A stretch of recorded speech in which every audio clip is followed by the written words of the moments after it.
अगर मैं आपसे कहूं कि जीत के बाद आखिर पांड्या क्यों रो दिए, जी हाँ, आखिर ऐसा क्या इमोशनल मोमेंट हुआ था हार्दिक पांड्या के साथ जो कि वो जीतने के बाद रो दिए मैदान में ही। और पूरे जो इंटरव्यू था उसका, उसमें उसने ऐसी ऐसी बात कही है ना कि भाई आपको भी इमोशनल कर देगा। तो आखिर हार्दिक पांड्या ने ऐसी कौन सी बात कही है, और उसके जो परफॉर्मेंस थे कल के मैच में, भाई उसने जो तहलका मचा के रखा है ना, साउथ अफ्रीका वाले अभी तक सोच रहे होंगे कि भाई हम किस आदमी के पाले में पड़ गए। तो आखिर हार्दिक पांड्या की कौन सी है वो बात जिससे आपको भी जरूर सुननी चाहिए। चलिए वीडियो शुरू करते हैं। तो भाई कल का मैच बहुत ही ज़्यादा इंपॉर्टेंट था क्योंकि इंडिया और साउथ अफ्रीका दोनों बराबर की सीरीज पर चल रहे थे, और कल जो भी जीतता, मान लीजिए अगर कल साउथ अफ्रीका जीत जाता तो भाई वो सीरीज ड्रॉ करके ले जाते, और अगर इंडिया जीतता तो कल इंडिया सीरीज अपने नाम कर लेती है, और वैसा ही हुआ।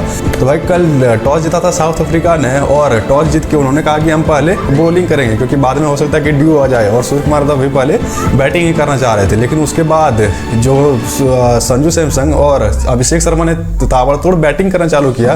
भाई पहली बार, मतलब बहुत दिनों के बाद ऐसा पहली बार हुआ कि संजू सैमसन ने अभिषेक शर्मा को ओवर शेडो कर दिया था अपनी बैटिंग की वजह से। मतलब एक टाइम पे तो ऐसा लग रहा था कि संजू सैमसन अभिषेक शर्मा को खिला रहा है, ऐसे मार रहा था। हालांकि मारता भी वो ऐसे ही है, हालांकि कुछ लोगों को लगता है कि शुभमन गिल ही T20 वर्ल्ड कप में ओपनिंग करना चाहिए। उसके बाद से जो अभिषेक शर्मा और संजू सैमसन ने मोमेंटम बना के दिया था, उसी को आगे कैरी करके ले गया तिलक वर्मा ने। तिलक वर्मा कह रहा है तुम्हारी ऐसी की जैसी, मैं अभी T20 वर्ल्ड कप में अपना अभी से दावेदारी पेश कर देता हूँ। हालांकि वो तो पहले से फिक्स ही था, लेकिन कल जो उसने ताबड़तोड़ बैटिंग करके जो उसने 50 भी मारे और जो इतना इनिंग को आगे ले गया है, भाई ये तो कंफर्म है कि 3 नंबर पे अगर विराट कोहली का कोई T20 में रिप्लेसमेंट बन सकता है तो आने वाले समय में वो तिलक वर्मा ही है। भाई वो सिचुएशन को देख के खेलता है, मोमेंटम अगर रहता है तो उसको आगे भी कैरी करता है। उसके बाद फिर आते हैं हमारे कैप्टन साहब सूर्या। भाई ये 36 च्युइंगम चिबा चुका अभी तक, और पूरे सीरीज में 34 रन मारे इसने। आप विश्वास करोगे, हमारे T20 के राजा कैप्टन मात्र 34 रन मारे हैं। और इसका मतलब कल प्रेस कॉन्फ्रेंस में भी ये कह के गया है कि हम लोग एक ही बैटर को नहीं खोज पाए, वो है सूर्यादि बैटर। अब पता नहीं कब खोजेगा, मुझे तो लगता है कि T20 के बाद ही इसका फॉर्म आने वाला है, ऐसे तो नहीं भाई। लेकिन कल तो एक्सेप्ट कर लिया, ये मानना पड़ेगा। लेकिन भाई उसके बाद आता है हार्दिक पांड्या, और हार्दिक पांड्या के आते के साथ ही उसने जो ताबड़तोड़ मारना चालू किया। हार्दिक पांड्या ना आप देखें ना ताब, और आते के साथ ही उन्होंने जो पहली बॉल पे छक्का मारा, और भाई कैमरामैन को भी वहां पे लग गया था।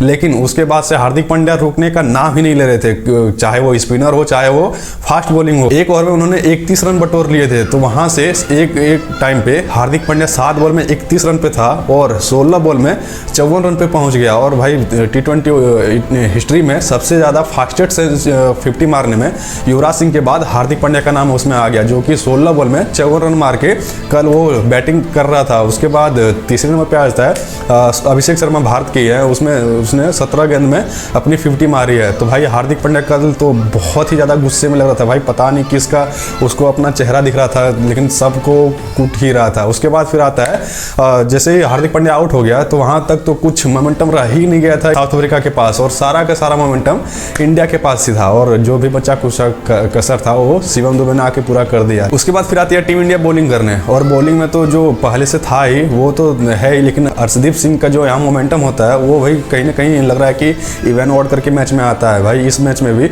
वो 2 ओवर में डिंडा अकेडमी में शामिल हो चुका था, लेकिन फिर भाई 2 ओवर में उसने वापसी कर ली। 2 ओवर में उसको अच्छे खासे रन पड़े थे। तो आखिर हम लोग का बॉलिंग लाइनअप इस तरह से विकेट रहा था। वरुण चक्रवर्ती ने 4 ओवर में 53 रन देके 4 विकेट ले लिए हैं, जो कि T20 में अगर अभी नंबर 1 बॉलर देखोगे तो वरुण चक्रवर्ती उसमें डिजर्व करता है, क्योंकि भाई सबको इतनी अच्छी से मार पड़ रहा था। हालांकि इसको भी पहले पड़ चुका था, लेकिन इसने वापसी कर ली, और एक बार तो हैट्रिक पे भी था बंदा।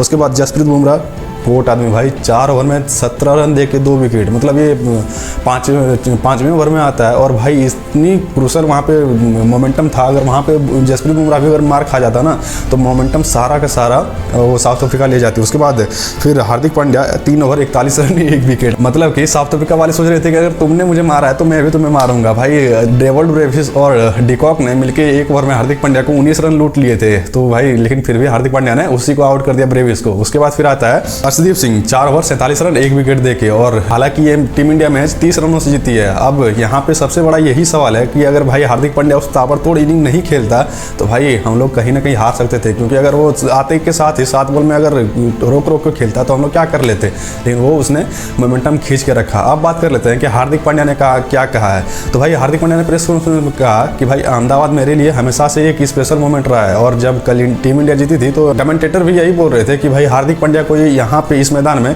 बहुत ही क्रिटिसिज्म झेलना पड़ा है, और उसके साथ ही उसको इस मैच में बहुत ही ज़्यादा अप्रिसिएशन मिल रहा है। लेकिन हार्दिक पांड्या का वही कहना था कि भाई मुझे बहुत ही ज़्यादा ट्रोलिंग मुझे मतलब सहना पड़ा, और हालांकि ये सब एक पार्ट ऑफ द गेम है, लेकिन उसने कल अपना जो इमोशन था, जो उसकी मतलब सेकेंड वाइफ होने वाली है उसके प्रति था, और जो उसने कल अपना फ्लाइंग किस दिया है वो तो सबके सामने था ही।